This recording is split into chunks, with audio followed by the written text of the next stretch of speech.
Day 1 of asking, Cap, di mo ba naranasan gumamit ng lipad strategy? Abangan nyo sa dulo ng video na to dahil doon natin yan pag-uusapan. At para naman sa mga bago lang sa page, ang ginagawa po nating content tuwing 9 PM ay 1 game per day. Solo, rank, game at ang goal natin sa content natin na to ay mag 100 win streak. Hi guys, nandito na tayo sa 465th day ng 1 game per day and ang standing natin bago yung game na to ay 391, 73, 391 wins and 73 losses. Dito sa game na to, puro marksman user yung kampe, kaya napashow agad ako ng Hayabusa pre para ma-switch ng random. Kasi kung puro marksman yan, matik, may magre-retry marksman dyan kung di ko pa uunahan. So ayun, nandito na tayo sa pang-465 araw ng isang game kada araw. Digmaan na! Ang rotation na ginawa ko dito ay red first, kaya ang ikot natin papunta sa top. Argus ang inabutan at siya'y mabibigyan kasi hindi pa level 4 si tropa. Sabay plating at nung nawala yung minions in-out ko na. Tsaka ako siya binalikan after ko mag-farm. Sakto walang ultimate at siya'y mabibigyan. Siyempre babasagin natin yung Torimen. Nakuha pa natin yung plating doon. Sobrang laking gold nun. Tapos nasalubong pa yung Chang'e. Hahabulin ko siya. May ultimate akong bibitawan pero mabubuhay pa talaga. Inabutan ko man ng problema. Yung Argus, tayo bibigyan. May ultimate siyang bibitawan at wala na akong kawala pa. Dito naman sa baba, Beleric papalag pa. Siya'y mabibigyan ng Cecilio na didiretso ako sa turtle na sinisimula ng Bruno. Ang problema, may Julian palang nag-aabang kaya sa kanya napunta yon. Tapos Chang'e naman ang target ko dito. Buti nilayuan ng Julian kaya nasolo niya yung ulti. Siya tuloy ay nabigyan. Tapos yung Julian naman ang ating pupuruhan. Makakawala siya kasi ang dami niyang kasama. Tapos dito sa top lane, balak nila akong pasukin. May Sky Piercer na tayo. May sipang gagawin yung Chu. Sobrang kunat naman ang Bele na to. May ultimate ako pero walang second skill. Kaya di ko inaasim at nung nag-cooldown na, siya'y aking papasukin. Sakto low HP yung Beleric. Kala ko nag-out na yung Bruno. Nandito pa pala si tropa, yung dalawa pa.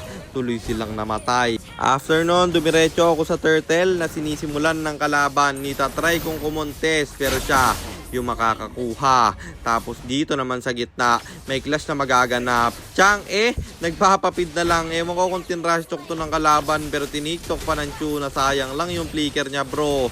At yung Beleric na ultihan ako. Nagkamali pa ako dito dahil di nag-proc yung ultimate at wala tuloy flicker skipa yung Chu dito.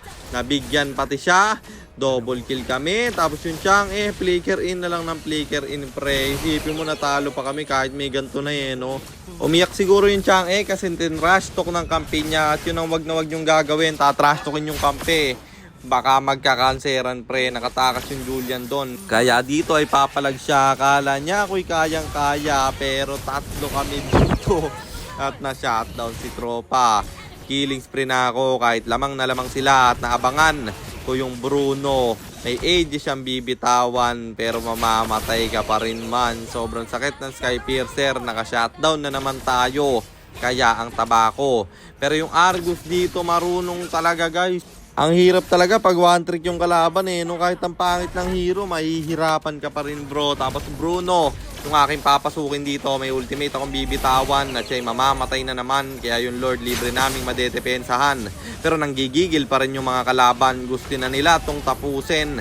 Beleric pulahan, Argus papasok pa. At pipilitin niyang i-push. Wala na akong ultimate dito. Talagang gusto na nilang tapusin bro. At bibigyan ko sana yung Julian pero may creep sa top lane at pinasok ng Argus. Di nakapindot ng ultimate at Beleric susunod na rin. Tatlo yung bagsak sa kalaban kaya pwede tayo ditong umangat. Ang problema, gumawa ng play yung Beleric nila at yung Argus papasok na naman. Ultimate kanyang bibitawan, hindi namin siya mabawasan. Pinasok ko yung Bruno dito pero may aegis na naman siya at hahabulin ako ng kalaban. Siyempre may buy and sell akong gagawin. Matik na yan men, kaya makakatakas pa nga. Tapos yung Lord kanilang sinisimulan, mamamatay na naman yung Chang'e dito. Nagpapapid na lang 4 na lang sila guys, 5 kami. Nahihirapan pa rin, nakuha pa ng kalaban yung Lord. At ako'y makaka-out naman dito. Pero may Lord sila, nahirap na kaming depensahan. Pinipris ko yung dalawa dito sa top lane pero nakapasok na yung Lord. At magta-tower na yung kalaban. Kaya talo na naman tayo at ang standing na natin ay 391. 74, 391 wins and 74 losses. At sagutin na natin yung tanong ni Idol, naranasan ko na nga ba yung lipad strategy? Sa mga hindi nakakaalam, yung lipad strategy guys, gumagamit sila ng VPN para ibang bansa yung makalaban nila at easy star sila doon. Ang problema, lag lang kayo kasi nga ibang bansa yung kalaban nyo. Kahit kailan, hindi ko yan sinubukan. Ang daming nag-aaya sa akin guys na maglipad daw para mapabilis yung star at di na mahirapan. Pero lagi ko silang tinatanggihan kasi guys, tamad na tamad akong laruin yung ML kapag lag ako. At kahit easy star pa yan, hindi ko susubukan. Feeling ko kasi cheating na rin yun Magkaka-easy star ka, walang palag yung kalaban kasi nga ibang bansa lang. At yung ginagamit nila dyan guys, mga Vietnam, yung mga ganon, yung puro mahihina lang talaga yung mga nag-ML. At yun lang, sana nasagot ko yung tanong mo Idol. At sana rin meron kayo natutunan sa content natin na to. At kung meron man, pakishare lang. Then after nyo i-share, mag-comment na rin kayo ng pa-shoutout para ma-shoutout ko kayo sa mga next nating content. At i-comment nyo na rin ang inyong mga katanungan kasi baka malay mo sa next nating content, comment mo naman ang mapili ko. Teka, baka kilala mo lang ako at lagi kang nanonood pero hindi ka pala nakapollow sa page. I-follow mo na yan.